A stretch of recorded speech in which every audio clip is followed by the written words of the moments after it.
Hello. I'm reading at the moment both Don Quixote and Trnt LeBlanc, which is an interesting kind of cross comparison because Trnt LeBlanc is a tale of chivalry with, after a bit of a start with a hermit king, is all about Trnt LeBlanc being damn heroic, fighting evil Moors, which, has got its own ideology of kind of Christianity and stuff like that.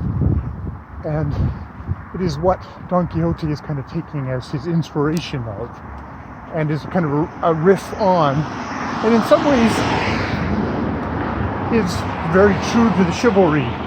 It's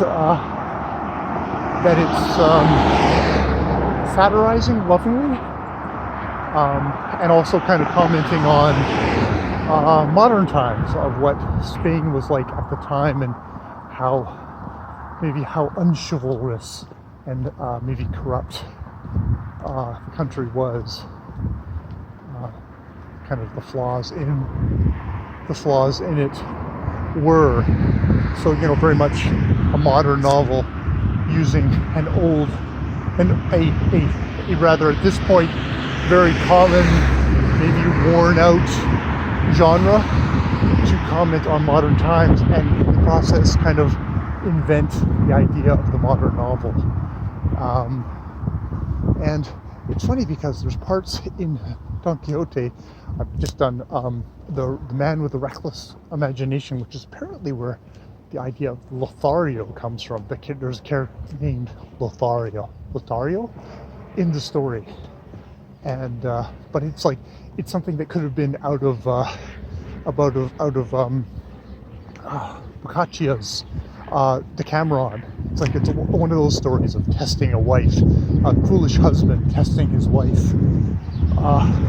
Very much kind of a medieval story in there, done really well and really funnily, with a little kind of commentary at the end from the priest saying, I don't know if I believe the story because it doesn't seem realistic to me, which is kind of hilarious in itself.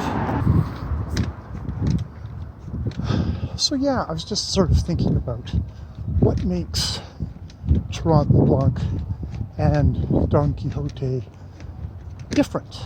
What's they're both stories, but one is it is the story, and you're supposed, I guess if you're reading it, you're asked to buy into everything that Trnt LeBlanc does, all the heroism, all the heroically presented acts of murder, of killing.